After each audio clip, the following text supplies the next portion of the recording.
So here we are, some examples for prepositions. So actually this is practice. So यहाँ पर हम कुछ prepositions की practice examples के साथ में देखेंगे. तो सबसे पहले एग्जाम्पल देखते हैं इन का. He is in the room. He is in the room. So he का मीनिंग क्या है? वह. is का मीनिंग है. इन का मीनिंग हमने बताया था में. और the room कमरा है ना. So he is in the room. वह कमरे में है. इसमें इनका देखिए यूज़ कहाँ पर हुआ है कि इनका मीनिंग होता है में, यानी कि ही कहाँ पर है. ही का मतलब यानी जो लड़का है, ही आप जानते हैं कि मेल के लिए यूज़ होता है. तो वो कहाँ पर है हम कहते हैं, तो वो कहाँ है. तो कहाँ है का रिप्लाई क्या मिलेगा? इन द रूम, यानी उसकी लोकेशन पता चल रही है. तो ये इनका यूज़ हो गया. इसी तरीके से similarly she is on the roof. वह ऑन द रूफ छत पर है. तो यहाँ उसकी क्या लोकेशन पता चली है, क्या प्लेस उसकी पता चल रही है कि वो ऑन द रूफ छत पर है, यानी ऊपर है, छत के ऊपर है. I am at office. Office भी यूज़ होता है, वर्क भी यूज़ होता है. मैं काम पर हूँ या मैं दफ्तर में हूँ. तो एक्चुअली एट के मीनिंग में कभी कभी हिंदी ट्रांसलेशन में इसके मीनिंग में मे वर्ड भी आ जाता है और कभी पर भी आता है. जैसे मैं काम पर हूँ हम लोग बोलते हैं, काम पर हूँ, कभी दफ्तर में हूँ. तो ऐसी चीज़ों में जहाँ आपको एग्जैक्ट जो है कुछ बताना नहीं होता है, ओनली वर्क वगैरह बताना होता है या ऑफिस टाइप चीज़ें बतानी होती हैं, स्कूल बताना होता है, जिम बताना होता है, ऐसी चीज़ें, तो ऐसे में एट यूज़ होता है. ओके, यानी कि एग्जैक्टली किसी चीज़ के अंदर या किसी चीज़ के ऊपर नहीं बताना यहाँ पर होता है. हमारा मोटिव ये नहीं होता है, बस ये बताना होता है कि इस चीज़ में लगा हूँ या यहाँ पर हूँ. अब वो चीज़ बड़ी भी होती है तो ये सब दिखाना होता है. जैसे school, I am at school, मैं इसका मतलब स्कूल के ग्राउंड में भी हो सकते हैं, स्कूल की कैंटीन में भी हो सकते हैं, गैलरी में भी हो सकते हैं. तो इसलिए आई एम एट स्कूल का मतलब है हूँ स्कूल में ही, स्कूल के प्रेमिसेस में हूँ. तो ये बात होती है. और cat is under the bed. बिल्ली है ना, cat is under the bed. Cat bed के नीचे है, बिल्ली बेड के नीचे है. अंडर है तो कोई चीज़ ऊपर हो किसी के और वो चीज़ नीचे हो तो उसके लिए अंडर यूज. किसी चीज़ के नीचे होने के लिए अंडर यूज होता है, टच ना हो रही हो उसको वो. Painting is above the sofa. Painting is above the sofa. Painting सोफे के ऊपर है. अबव ऊंचाई पर जो चीज़ होती है, टच ना हो किसी चीज़, तो सोफे से टच नहीं हो रही बल्कि सोफे के ऊपर है. ओके, दिस टॉय एक्चुअली सोफे पर रखी नहीं हुई है. This toy is for you. ये खिलौना तुम्हारे लिए है. देखो यहाँ फॉर का मीनिंग लिया आ गया. ये खिलौना तुम्हारे लिए है. They were from Delhi. They were from Delhi. They Delhi से थे, यानी इसमें भी लोकेशन बताना चाह रहे हैं. ऊपर जितनी भी चीज़ें सब में आप देखेंगे कहीं डायरेक्शन, कहीं लोकेशन, कहीं प्लेस और कहीं कहीं टाइम भी इससे पता चल जाता है प्रेपोजिशन से. ठीक, तो इसलिए यूज़ होती है. हमने कुछ चीज़ें छोड़ दी हैं ब्लैंक, उसकी ट्रांसलेशन नहीं की है, वो आप लोग करें, कमेंट्स में बताएं उसकी ट्रांसलेशन करके. और अभी कुछ और एग्जांपल भी आपको दिखाएंगे, उसकी भी आप लोग ट्रांसलेशन करके बताएं, क्योंकि इससे पहले प्रेपोजिशन के मीनिंग की वीडियो हम दिखा चुके हैं आपको.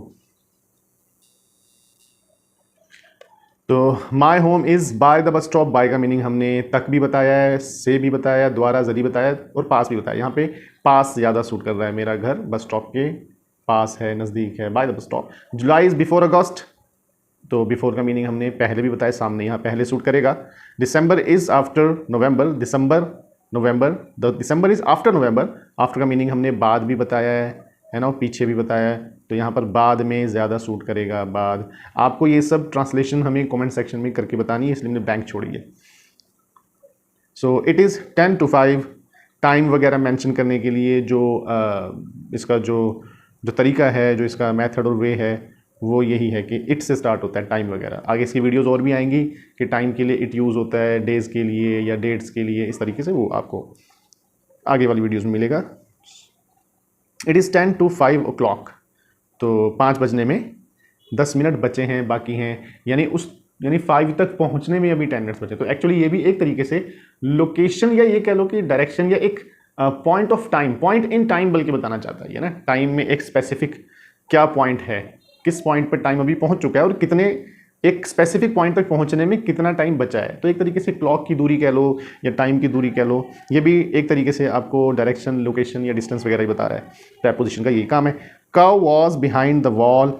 गाय है ना, बिहाइंड का मतलब क्या होता है, बिहाइंड का मतलब पीछे, बिहाइंड मतलब पीछे, वॉल दीवार. तो you were near the school. आप, तुम, दोनों मीनिंग होते हैं. नियर द स्कूल, नियर का मतलब पास. Everything was all fine until the storm. Everything सब कुछ, सब कुछ, ऑल फाइन ठीक था.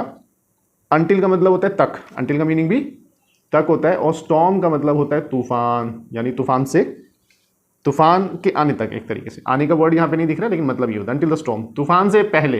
अंटिल का मतलब यहाँ तक भी सूट करेगा और पहले भी सूट कर सकता है।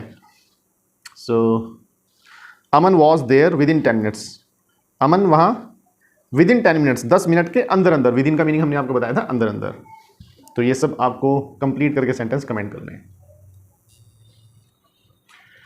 इन Chandigarh shady trees are along the road. ठीक है, शेडी ट्रीज का मतलब छायादार पेड़, साया, जिसका साया होता है, छाया जिससे होती है वो पेड़। तो चंडीगढ़ में shady trees are along the road. Along का मीनिंग हमने क्या बताया आपको, अलोंग का मतलब साथ साथ में। ठीक है, और किनारे किनारे भी उसका एक मीनिंग होता है।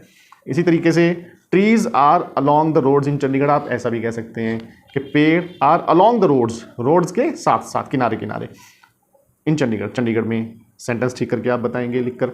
The bank is across the road, bank is across the road, across का मतलब पार या उस पार, तो बैंक रोड के आप बताएंगे क्या होता है। Medical supplies were here through channels, medical supplies यहाँ पर चैनल्स के थ्रू थी, यानी यहाँ पहुँची थी या थी। तो थ्रू का मीनिंग यहाँ पर क्या होता है, किसी चीज़ के ज़रिए से, द्वारा भी होता है थ्रू का मीनिंग, और किसी चीज़ के बीच में से भी होता है, और इसका मीनिंग पूरा भी होता है। तो यहाँ पर जो है किसी चीज़ के द्वारा वाला बन जाएगा। It was between you and me, between का मतलब बीच में, यू एंड मी तुम्हारे और मेरे बीच में, इट वॉज था। She was in Mumbai around January, जनवरी के आसपास, लगभग। अराउंड का मतलब पास भी होता है, चारों तरफ भी होता है ना, और लगभग भी होता है। ये आइडिया के लिए भी यूज़ होता है, एक अंदाजे के लिए। आइडिया मतलब अंदाज़ा, यहाँ पे हम जो बता रहे हैं आपको। Temperature was below 0 degree, temperature का मतलब तापमान होता है, टेम्परेचर दर्जा हरारत। वॉज बिलो 0 डिग्री, बिलो का मतलब नीचे, 0 डिग्री आपको पता ही है ना, 0 डिग्री से नीचे। तो क्या बनाएगा सेंटेंस, क्या बनना चाहिए वो आप बताओगे। This matter is beyond his comprehension, this matter, ये मामला, मैटर मीन्स मामला हो जाएगा, और बियॉन्ड हिज कॉम्प्रीहेंशन, कॉम्प्रीहेंशन मतलब समझ, कॉम्प्रीहेंशन। बियॉन्ड का मतलब परे, पार, है ना, तो उसकी समझ के परे, पार। सही ट्रांसलेशन आप लोग बताओगे। This is not about politics, तो अबाउट का मतलब बारे में भी होता है, कभी कभी ये भी आइडिया और अंदाजे के लिए यूज़ होता है। सो अ काइंड ऑफ गेस है ना, उसके लिए भी यूज़ होता है। वैसे अबाउट बारे में, पॉलिटिक्स राजनीति, सियासत, सियासत के बारे में, राजनीति के बारे में। I was busy during last week, busy का मतलब जानते हो, बिजी होना, लास्ट वीक यानी कि व्यस्त होना, मसरूफ़ होना। लास्ट वीक पिछले हफ्ते, लास्ट वीक पिछले हफ्ते के दौरान। ड्यूरिंग का मीनिंग हमने ये भी बताया था आपको, दरमियान में, बीच में, दौरान, है ना। They are among good people, good people अच्छे लोग। अमंग का मतलब में भी होता है, बीच भी होता है, दरमियान भी होता है। तो अच्छे लोगों में, अच्छे लोगों में, है ना। तो अमंग का मीनिंग यहाँ पे में ज़्यादा सूट कर रहा है, दरमियान भी हो जाता है, बीच भी हो जाता है, लेकिन यहाँ पे सूट कर रहा है अच्छे लोगों में। पूरे सेंटेंस का ट्रांसलेशन आप लोग बताओगे, क्योंकि पहले वाली वीडियोस में I have already told you the use of they and are and he she, pronouns वगैरह, all of these, is, am, are, this kind of helping verbs, ये सब कुछ हम आपको पहले बता चुके हैं।